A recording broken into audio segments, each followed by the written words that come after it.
everyone, welcome back to Witches of the Moon. I'm your Friday hostess, Natalie.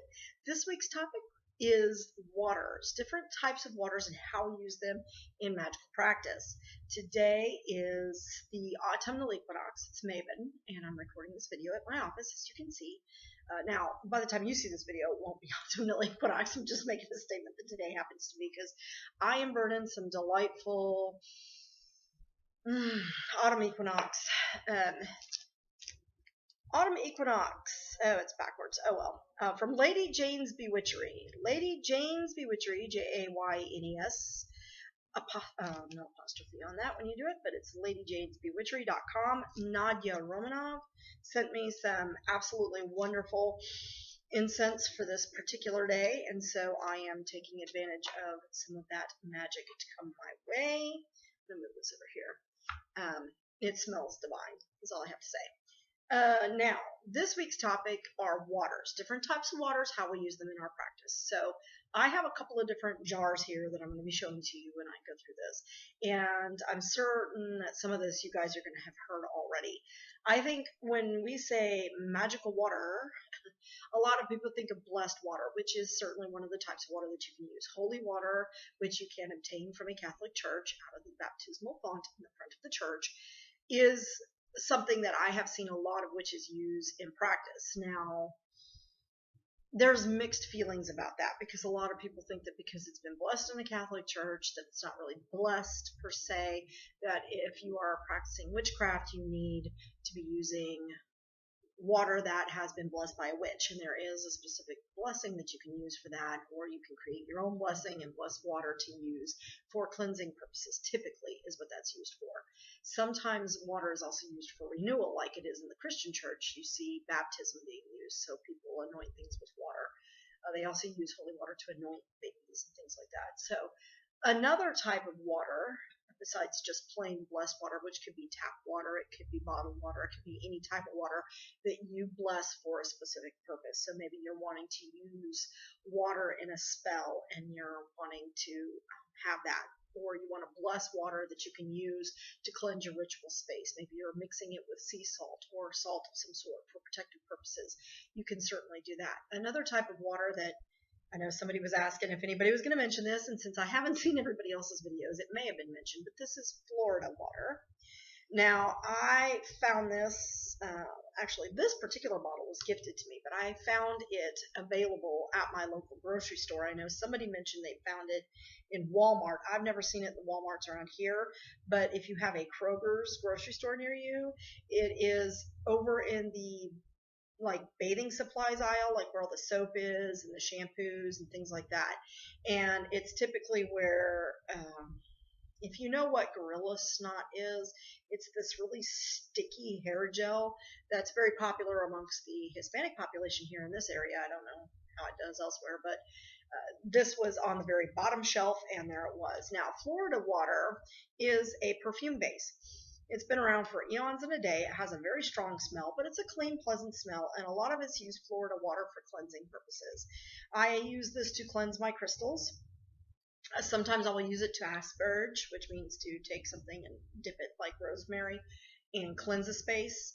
I will use it in magical sprays, especially if I'm wanting to clear out negativity. Florida water is very good for that. I know some spells call for Florida water, so if you don't know what it is, this is what it is. And I think you can order it online. I believe if you look it up on Amazon, it's available there too.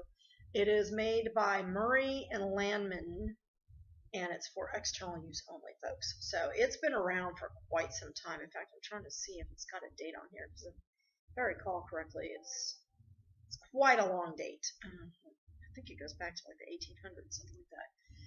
Okay, so that's another type of water, Florida water. So we have blessed water, salt water, Florida water. Another type of water that I like to use is rainwater. Now, this particular bottle, I thought this was cute. I picked this up with Michael's a couple of years ago. And it wasn't storm, it was just rain, like, summer rain.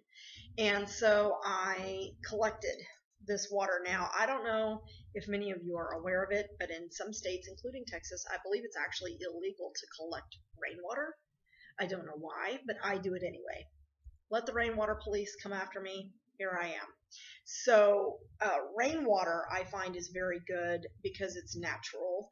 It's I wouldn't drink it because you don't know what's in the air, but I do use it for anointing, candles, for spell work. I will also use it for scrying if I'm wanting to know a specific thing that's, I'll use it in my cauldron for scrying purposes.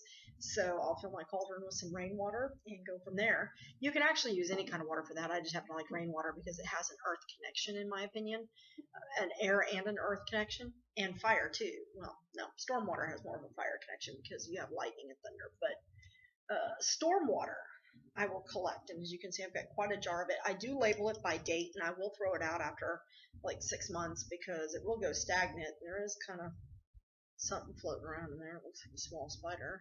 Oops. So I do collect stormwater. Now, stormwater I'll use for scrying if there is a problematic situation. I use it in hex breaking spells. I use stormwater for protection. I find that stormwater is very good for protection. I'll use regular rainwater for cleansing, and I'll use stormwater for protection and for scrying troublesome situations. So problematic situations. Ocean water, salt water. If you're fortunate enough to live near the ocean, salt water is something that's often called for. Oh, now that incense is blowing this way. Oh, yeah, it's fabulous. Ocean water is very good for cleansing because of its natural salt content. It's also very good for scrying as well. I find that it's good for adding an element of earth. If you're doing a spell that combines elements, it's good because salt is of the earth, water, of course, is water. So ocean water gives you that. Plus, you have the timelessness of the ocean. So I find that seawater, boy, that's really pumping over here now, isn't it? Seawater is very, very good for spells that are incorporating natural elements into the spell work if you're wanting to call on the powers of various things. Another thing that I like to use ocean water for, and unfortunately I don't get it very often because we don't get to the beach where I live very often. It's about 8 hours away from here. Let's see. Okay, maybe 7.5 hours because it's about 5.5 to 6 hours from here to San Antonio, and then it's another hour and a half to Corpus Christi, which is the closest beach. If I wanted to go Houston route and go like to Galveston, it's maybe another 5 or 6 hours away. So I don't get there very often. But I do like to use seawater to wash and cleanse spirit boards and my consecration of my scrying mirrors and scrying tools. I will sometimes get it and keep it, and then I can asperge like my cards and my crystals and things like that. But I do use Florida water for my crystals in the meantime because I don't have that. The ability to get seawater, but seawater is something that's very, very powerful in my opinion. You have the power and the continuousness. It's good for longevity spells because the ocean is timeless in my opinion. It's always there. It's always going. We could drink water from now till the end of time and still never drain the oceans dry. Hopefully. That being said, of course, you shouldn't be drinking salt water, but desalination. Anyway, that is just another use for me. I really find that it's very useful in consecrating and cleaning, specifically my scrying mirrors, and I really like to get it when I can. So that's another type of water. Really, you can use any type of water. If you're going to be using water as an offering, or you're going to be pouring it out as a libation on the earth, I would not use salt water, and I'll tell you why. Because when you use salt on soil, it actually ruins the soil. It ruins the land. So I wouldn't recommend disposing of it in your garden.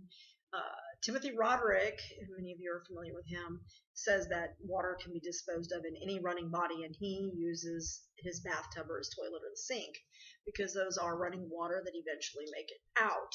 So you can do that if you have the ability to dispose of it in the ocean. Then obviously returning something from the ocean to the ocean isn't going to be harmful. But I would not use it in a garden or dispose of it just on your lawn or something like that because it will kill the grass and any plants growing there.